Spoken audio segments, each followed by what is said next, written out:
Well, every 5 years I get the opportunity to say goodbye to the Governor of the Isle of Man.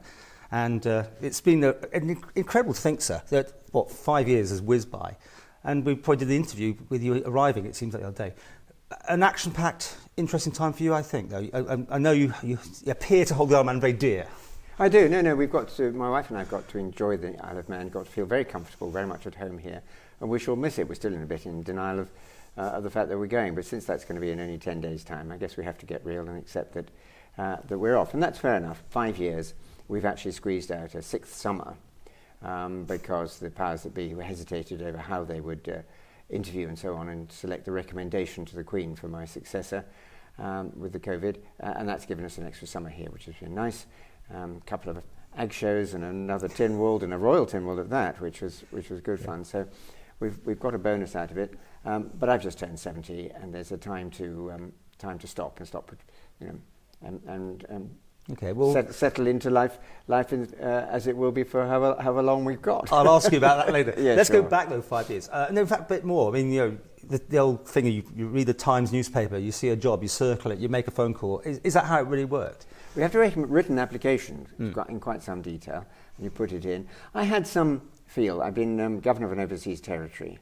I was in Bermuda 10 years ago. So you're on this in a list where you're already? No. They don't go for a list, and this is done by a different bit of the British government. Oh. The vetting of it, but it's basically initiated from here. The adverts and so on. But I'd been governor of the overseas territory, so when I saw the advert, I thought, well, I know something about this. And I had actually come up here and spent a couple of nights with Paul Haddocks, Admiral Sir Paul Haddocks, when he was Lieutenant Governor. A couple of us came up here, Governor of the Cayman Islands, Governor myself. The overseas territory is a different role, different job.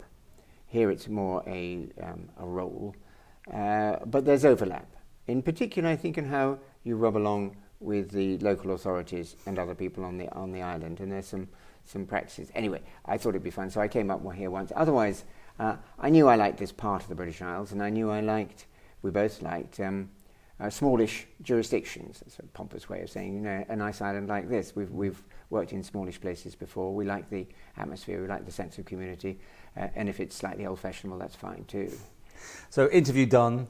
Then you get a phone call saying, and then you've got the job. And then you get a phone call, get you this, on the way back to the airport, actually. From that the quick? Yes. Oh, they liked you then. So they were being quite decisive that day. Yes. So that was nice. And then you wait for the papers to go to Her Majesty, and when that comes to announce it.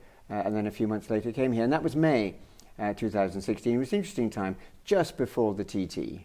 We had about 2 days before they closed the mountain road to anybody who wanted to go to Ramsey, and we've got a sort of bird's eye view, well, excellent view of the TT from one side of Government House as well, and rather more interesting actually than watching them from the grandstand, where the atmosphere is good, but the bikes just go whiz, whiz, whiz, and you don't actually see them doing anything other than go as fast as they can on the way to Bray Hill. So that was our introduction, and then the election, the 2016 election, followed not long after, and I found it was interesting to be on the very tail end of Alan Bell's administration, to see the last few months of that, but more particularly to be there at the start of what turned out to be Howard Quayle's administration, because one watched that and followed that from the start. But this is a role, as I think people in the island know, that has no link to the British government. It's entirely, the outside link is to the Crown, and if there were anything really untoward here, I would pick up the phone or send an email, whatever, to the Queen's private office, the Queen's private secretary.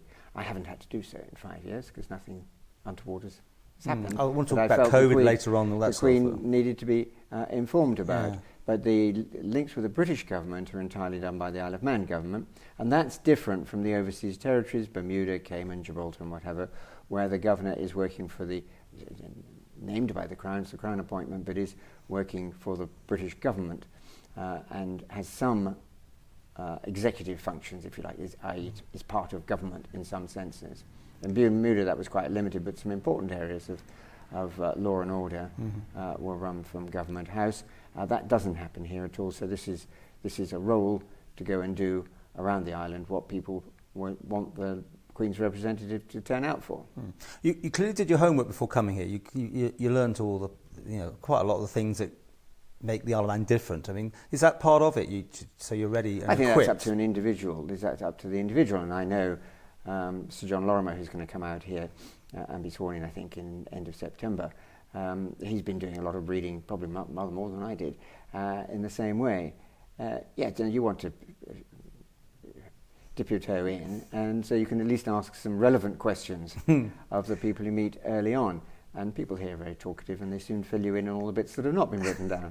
I think one of the first things you did, I think it was something on the promenade, some race, and you just...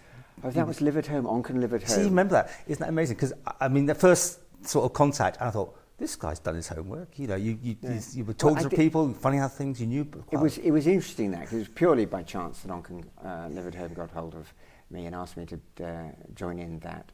But it is that sort of charity which is helping. It's not the only one by any means. The hospice do it and a number of others, encouraging people, enabling people, if you like, to stay in their homes as long as possible before they have to, in their own homes, before they have to go to an old people's home or whatever. And that's quite a strong movement on the island, and it's good. Obviously, with a lot of people have got family here. The family can't do it all, and some people don't have family here. During the last lockdown, I was ringing a chap in Laxey who doesn't have much in the way of family here, just to give him just for a chat once a week because he wasn't going out. So there are other people like that. And the Live at Home group, Onken or elsewhere, an important part of that, because they go around and accompany them out and go shopping, take them to the restaurant or whatever, and it just enables people to feel that much more comfortable staying in their own home. And that's great. So it was something quite close to my own heart. I just find it so fascinating. You can remember 5 years ago that was your first thing. Well, there are an awful lot of things in between I've probably forgotten, but I remember the first one. I mean, and that's the sort of thing. You've been seen as very personal. I don't make this a sycophantic interview either. No, but you know what I mean? Like, you seem to have that personal... There's no point in doing a role like this unless you enjoy it. And if you don't think you're going to enjoy it, well, you probably shouldn't apply.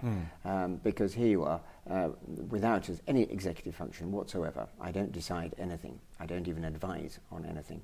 Because that's not the role these days of Lieutenant Governor. A few decades ago it was different. Now it's that way.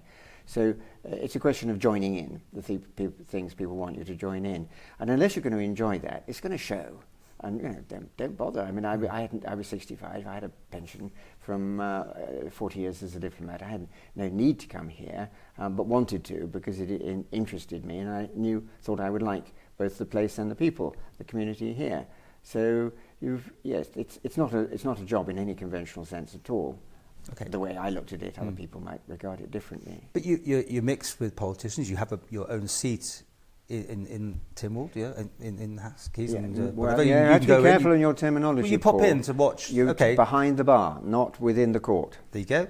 But you know what I mean. You can sit there and watch it, and you do go down. And I go down there from time to time. Obviously, the opening of Parliament each year, and the budget speech. And I should probably have gone more often.